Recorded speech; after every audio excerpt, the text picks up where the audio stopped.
प्यारे विद्यार्थियों, आप देख रहे हैं सामाजिक विज्ञान का पेपर। देखिए, ये सत्र 2022-23 का सामाजिक विज्ञान का पेपर है, 9वीं क्लास का।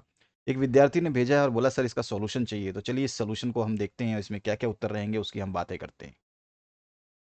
पहला प्रश्न पूछा गया है, टाइथ क्या था? तो टाइथ जो है चर्च द्वारा वसूले जाने वाला धार्मिक कर था, ठीक है ना। तो यहाँ पर जो हम क्या कहेंगे, इसका डी ऑप्शन जो है सही हो जाएगा, बिल्कुल सही। चर्च टैक्स था, धार्मिक कर बोलते हैं इसको। समूह में सामूहिक खेती को क्या कहा जाता है? तो समूह में सामूहिक खेती को जो है ना, सॉरी, समूह नहीं, रूस में सामूहिक खेती को जो कोल खोज कहते हैं। तो यहाँ पे बी ऑप्शन जो है करेक्ट हो जाता है। आर्थिक महामंदी की शुरुआत जो है सन 1929 में हुई थी। तो यहाँ पे ए ऑप्शन करेक्ट हो जाएगा। नेक्स्ट जो क्वेश्चन है, भारतीय वन सेवा की स्थापना किसने की थी? तो यहाँ पर देखिए, ये बहुत अच्छा क्वेश्चन है, ब्रेडिस ने की थी। तो यहाँ पर जो है ए ऑप्शन करेक्ट है।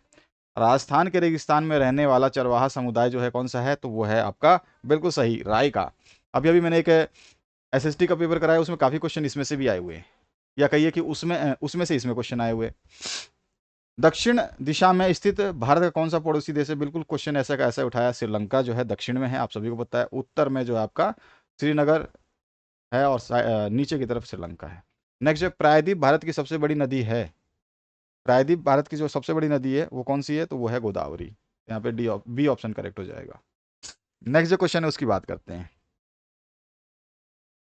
भारत में मानसून का आगमन होता है, तो भारत में मानसून जो आता है जून से आरंभ होता है, ठीक है। अर्ली जून में इसको स्टार्ट किया, मतलब भारत में देखने को मिलता है कई जगह पे।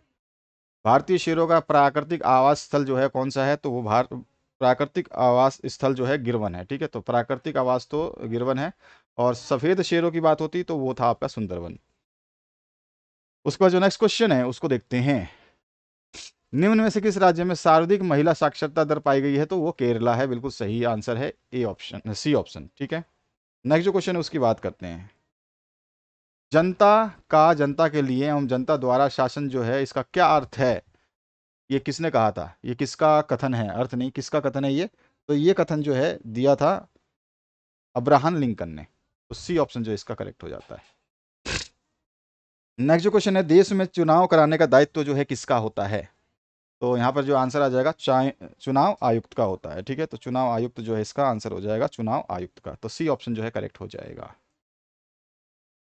भारतीय सदन के कितने सदन होते हैं? तो भारतीय सदन में दो हैं, एक लोकसभा और एक आपका राज्यसभा। उसके बाद जो है आपसे पूछा क्या गया है, उत्पादन के लिए आवश्यक तत्व जो है वो कौन सा है? तो यहाँ पर देखोगे कि आपको भूमि भी चाहिए, श्रम भी चाहिए, भौतिक पूंजी भी चाहिए। तो उपरोक्त सभी जो इसका सही आंसर हो जाएगा। निम्न में कौन सी क्रिया द्वितीय क्षेत्र से संबंधित है?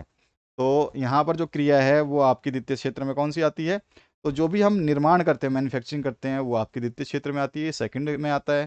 कृषि जो है आपके फर्स्ट में आती है। व्यापार बिजनेस जो है, संचार आपका थर्ड में आता है, ठीक है। और व्यापार और बिजनेस जो है ये भी आपका थर्ड में भी आ जाता है, ठीक है। तो यहाँ पर जो है आपको देखने को क्या मिल रहा है, विनिर्माण जो है मैन्युफैक्चरिंग सेकंड क्रियाकलाप, सेकेंडरी की बात कर रहा है। इसके बाद देखिए नेक्स्ट क्वेश्चन में, खालिस्तान भरना है। शीत ऋतु में होने वाली वर्षा खालिस्तान कहलाती है। तो शीत ऋतु में जो वर्षा होती है उसको हम बोलते हैं महावत।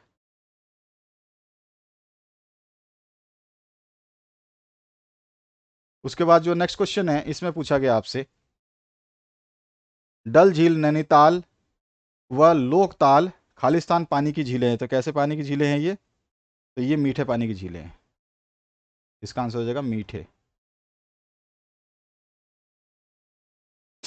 अगला जो है, लोकतंत्र खालिस्तान का सम्मान बढ़ाता है। किसका बढ़ाता है? तो नागरिकों का सम्मान बढ़ाता है। तो यहाँ पे आ जाएगा नागरिकों का सम्मान।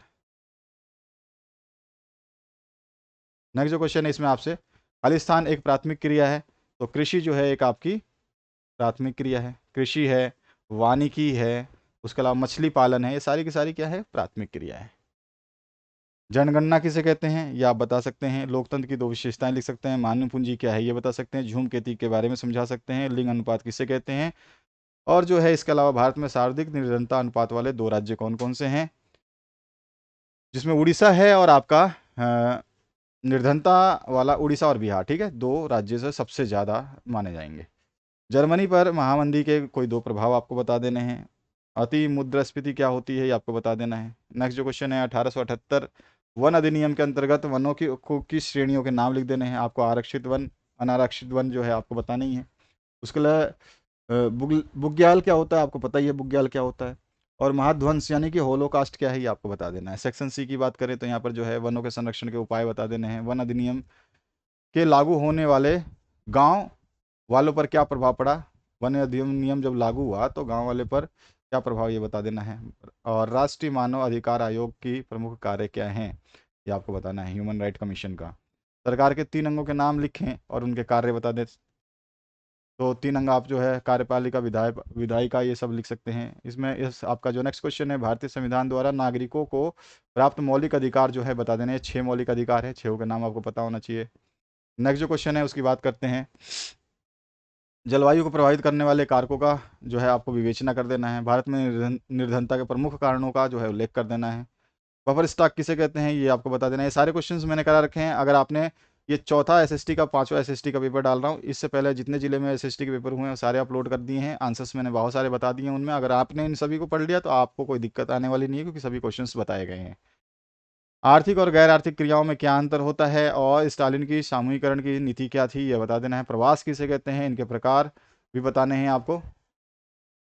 इसके बाद जो है शीत ऋतु की अवस्थाएं एवं उसकी विशेषताएं क्या है।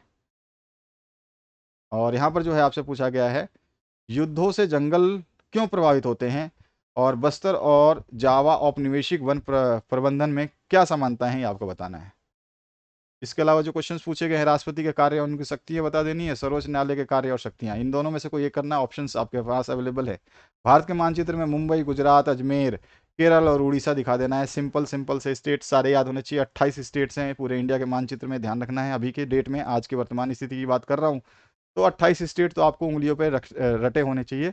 जैसे आप अपने राज्य के जिले या फिर अपने स्टेट के जिले जो है आप ध्यान रखते हैं। अथवा पार्ट में आपसे पूछा गया है, अगर आप ये नहीं कर सकते तो ये कर दीजिए। गोवा बता दीजिए, जैसलमेर बता दीजिए, बंगाल की खाड़ी बता दीजिए, मेघालय और पश्चिम बंगाल। तो ये सारे के सारे एक बार जरूर चेक करना अपने मानचित्र में कहाँ कहाँ हैं, और उनको याद भी करना।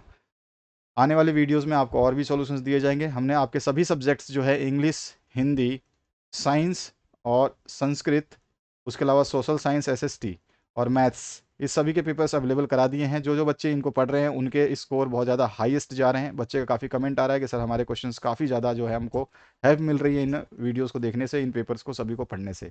कोई बच्चा अगर केवल एक पेपर पढ़ने की कोशिश करता है और एक पेपर पढ़ के जाता है तो उसको समस्याएं आ सकती हैं, क्योंकि एक पेपर बिल्कुल लिमिटेड क्वेश्चन रहते हैं।